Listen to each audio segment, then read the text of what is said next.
Hello everyone my dear friends, कैसे हो आप सब। मैं हूं आयुष जैन और स्वागत है आपका एजुकेटा अकॉम्प्लिश्ड लर्निंग के ऊपर। सो गाइस, हमने पिछले लेक्चर में कहां तक देख लिया था। हमने बात करी थी मोमेंटम के बारे में and second law of motion के बारे में। मोमेंटम क्या होता है हमारे पास, हमने ये देखा था कि momentum is basically a product of that, इसको हम डिनोट करते हैं बेसिकली पी से। सो मोमेंटम क्या हो जाएगा हमारे पास, P इज इक्वल टू कितना, m इंटू वी। हमने ये देखा था, ओके। या फिर अगर हम चेंज इन मोमेंटम को लिखना चाहते हैं, इसको हमने क्या लिखा था, इसको हमने लिखा था delta P is equal to m into v minus u. ये होता है हमारे पास चेंज इन मोमेंटम। हमने ये बात करी थी। और क्या बात करी थी हमने सेकंड लॉ ऑफ मोशन में ये देखा था कि that the rate of change of momentum is directly proportional to force और force is directly proportional to the rate of change of momentum. मतलब कि F is directly proportional to कितना आ जाएगा आपके पास, rate of change of momentum, मतलब कि delta P divided by T. Simply लिख सकते हो आप, या फिर इसको आप क्या लिख दो, आप इसको लिख सकते हो m in it is directly proportional to m into v minus u divided by T.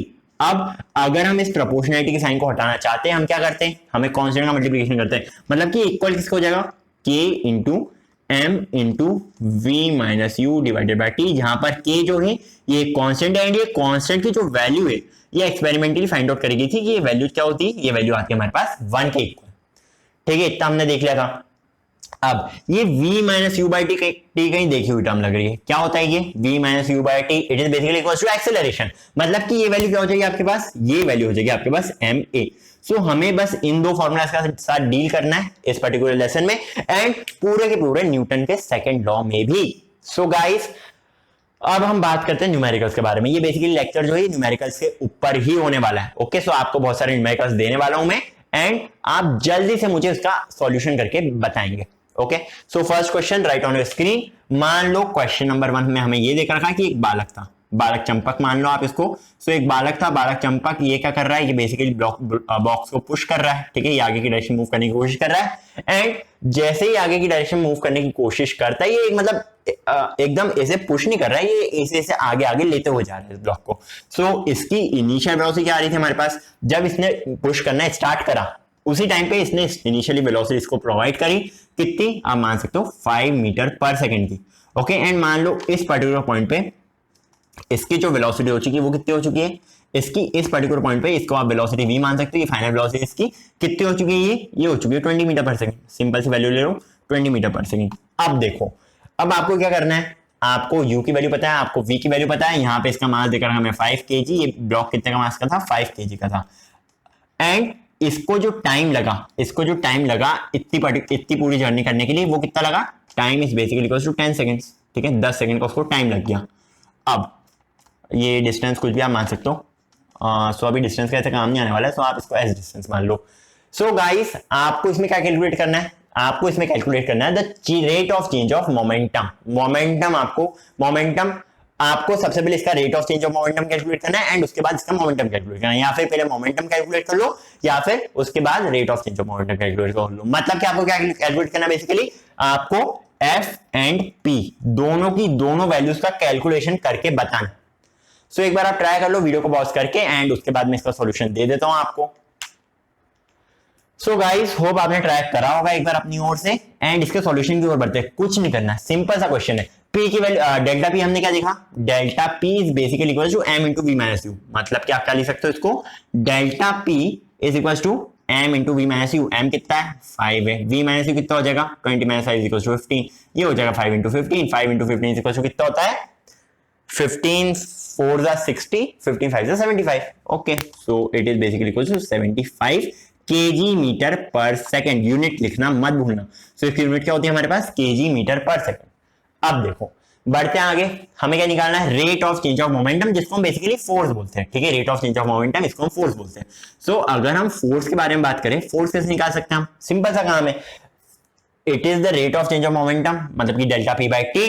Rate of change of momentum delta P कितना है हमारे पास, delta P is equal to 75 and time कितना देकर रखा है हमें, 10 सेकंड का टाइम देकर रखा है। मतलब कि फोर्स कितना लग रहा है इसके ऊपर, 7.5 न्यूटन का फोर्स लग रहा है इस पर्टिकुलर बॉडी पे। कितना फोर्स लग रहा है, 7.5 न्यूटन का फोर्स लग रहा है इस पर्टिकुलर बॉडी पे, ठीक है। आ रहा है आपको समझ में कि नहीं आ रहा है। तो चलो, ये तो आसान सा क्वेश्चन हो गया।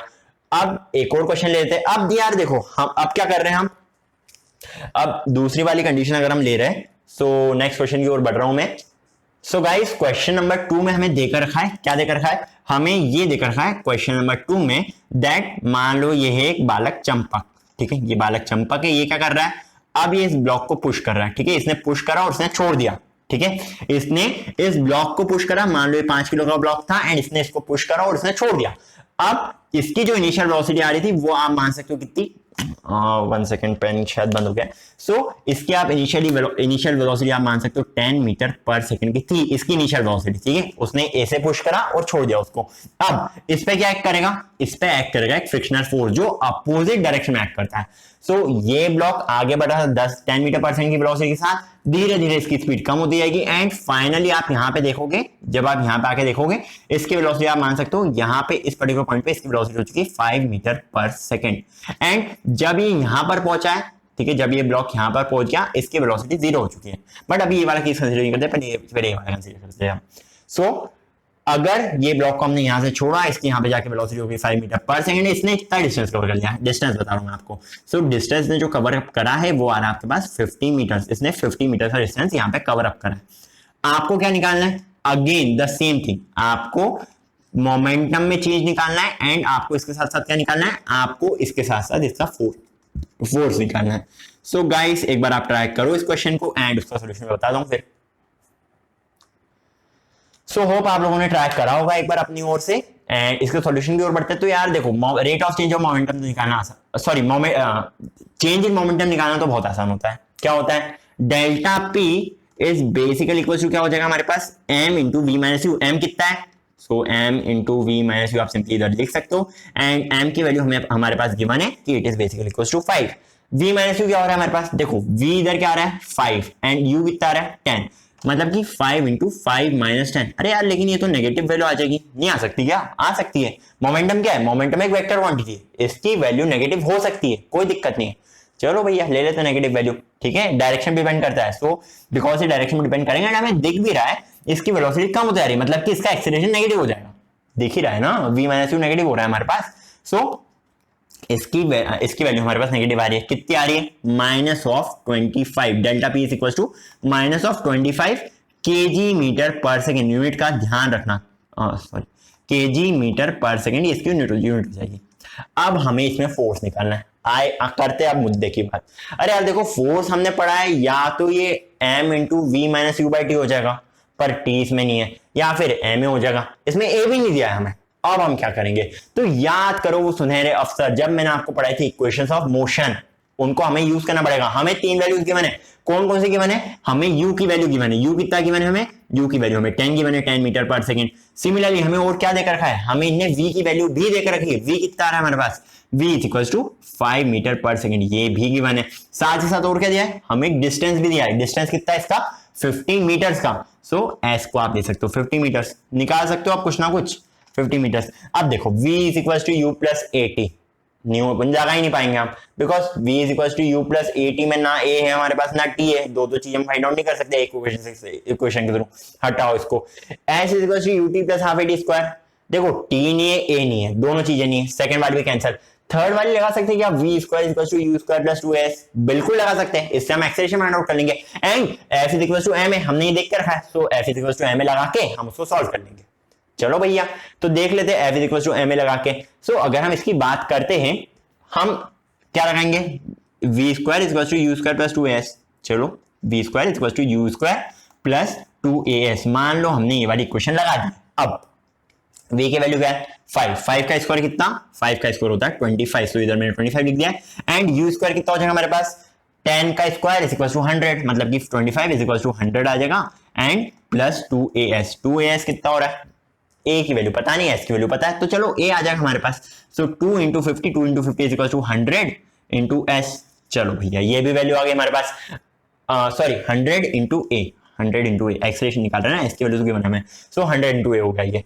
अब क्या हम इससे के थ्रू आसानी से a की वैल्यू निकाल सकते हैं क्या, बिल्कुल निकाल सकते, क्यों नहीं निकाल सकते। सो अगर हम यहां से इधर से a की वैल्यू निकालेंगे, ठीक है, अगर आप a की वैल्यू निकालोगे क्या आएगा इसका आ जाएगा -75। देखो करना क्या है, इस 100 को हमें LHS पे भेजना है, ठीक है, 100 को आप LHS भेजो, नेगेटिव साइन के साथ आएगा, मतलब कि कितना हो जाएगा 25 minus 100 is equal to -75 divided by इस 100 को आप इधर ले जाके डिनोमिनेटर में ले आओ, मतलब कि -75/100 हो जाएगा ये। एंड एक्सेलरेशन कितना है हमारे पास, -0.75, ये एक्सेलरेशन आ गया हमारे पास। ठीक है, एक्सेलरेशन कितना आ रहा है, -0.75। यूनिट क्या है, मीटर पर सेकंड स्क्वायर, तो यूनिट लिखना मत भूलना बिल्कुल भी। So acceleration equals to -0.75 metre per second square. अब अगर आपको इस केस में फोर्स निकालना हो, ओके, अगर आपको एफ की वैल्यू निकालनी हो, कैसे निकालोगे, f is equal to m a, simply कर लो। सो अगर हम लगाते हैं that f is equal to m a, ये वाली क्वेश्चन को अगर हम यूज करते हैं, सो एम की वैल्यू क्या है, M is given to us as 5, so F is equal to 5 into A हमने निकाली अभी -0.75। अरे यार अभी ये फोर्स भी नेगेटिव आ रहा है, बिल्कुल आ सकता है, वेक्टर क्वांटिटी है, वेक्टर क्वांटिटी नेगेटिव आ सकती है, पॉजिटिव आ सकती है, जीरो आ सकती है, उनकी जो मर्जी वो आ सकती है। सो एम इंटू ए कर लेते हैं हम इधर। अब देखो, सो 5 इंटू ए क्या है हमारे पास, -0.75। सो अगर आप ये करते हो, आपके पास आंसर क्या आ जाएगा इसका, आपके पास इसका आंसर आ जाएगा -3.75 newtons. This is the answer to this particular question. मतलब कि आपने इस केस में मोमेंटम को निकाल लिया, आपने इस केस में फोर्स को निकाल लिया। सो जो क्वेश्चंस होते हैं ना वो कुछ इसी टाइप के रहते हैं। कभी कभार और जो वैरायटी आ जाती है क्वेश्चन, वो कुछ नहीं रहती है, वो बेसिकली आप मान सकते हो कि यहाँ पे हमारा जो फाइनल मोमेंटम था, ये ब्लॉक जो है यहाँ पे आकर रुक गया। इस केस में आप क्या कर सकते हो, तो इस केस में तो ये और आसान हो गया हमारे पास। हमारे पास जो v की वैल्यू वो पहले ही हमें 0 पता है, ठीक है, v की वैल्यू इस केस में 0 है, बिकॉज यहाँ पे ये बॉडी कहाँ पे आ गई, ये बॉडी रेस्ट पे आ चुकी है। ठीक है, आगे बढ़ते बढ़ते रहने के बाद ये बॉडी रेस्ट पे आ चुकी है। एंड इस केस में आप आसानी से निकाल सकते हो। कैसे निकालोगे, देखो डेल्टा पी क्या हो जाएगा, फिर delta P is basically equal to m into v minus u. So m into v minus u की बात अगर हम करें, सो वी की वैल्यू 0 है, मतलब कि एम इंटू यू कितना है, -50। सो -50 metre per second, KG metre per second. इसका ये क्या हो गया है, इसका चेंज ऑफ मोमेंटम हो गया है। ठीक है, अब अगर हमें फोर्स निकालना है, फोर्स निकालना भी आसान है। हमारे पास v की वैल्यू गिवन है, हमारे पास u की वैल्यू गिवन है, हमारे पास s की वैल्यू गिवन है, तो s की वैल्यू इधर आप 0 कर दो। ठीक है, इसी में चेंज कर देता हूं मैं। सो अगर आप सॉरी v की वैल्यू आप 0 कर दो, तो अगर आप v की वैल्यू 0 करोगे तो आपके पास जो एक्सेलरेशन आएगा, एक्सेलरेशन कितना हो जाएगा, एक्सेलरेशन इक्वल टू -1 आ जाएगा। पुट करके देख लेना, -1 मीटर पर सेकंड स्क्वायर आ जाएगा। And f equal to ma के थ्रू आप आंसर निकालोगे, तो कितना रहा f इक्वल टू ma के through, so 5 into 1 is equal to -5 newton. ठीक है, -5 न्यूटन इसका आंसर आ जाएगा। ओके, सिंपल सा क्वेश्चन था। सो आई डोंट थिंक इसमें कोई कॉम्प्लिकेटेड चीज है। सो हमने बेसिकली 3 क्वेश्चन देख लिए। ओके, होप आपको सारे के सारे कंसेप्ट क्लियर हो गए मोमेंटम के, सेकंड लॉ ऑफ मोशन के बारे में। एंड इस वीडियो के लिए बस इतना ही। होप आपको वीडियो अच्छा लगा होगा। अगर वीडियो अच्छा लगा है तो प्लीज लाइक का बटन दबाना मत भूलना। साथ ही साथ अगर आपने बेल आइकन को प्रेस नहीं कर, अगर आपने चैनल को अभी तक सब्सक्राइब नहीं करा तो सब्सक्राइब भी कर लेना, बेल आइकन जो दिख रहा है वो भी दबा देना। एंड अपने दोस्तों के साथ भी शेयर कर लेना ताकि उनको भी मदद मिल सके कुछ। फिर मिलेंगे हम अगले वीडियो में, जिसमें हम बात करने वाले किसके बारे में, न्यूटन के थर्ड लॉ ऑफ मोशन के बारे में। सो न्यूटन के थर्ड लॉ ऑफ मोशन के बारे में बात करेंगे। एंड इस वीडियो के लिए इतना ही। Bye bye and take care.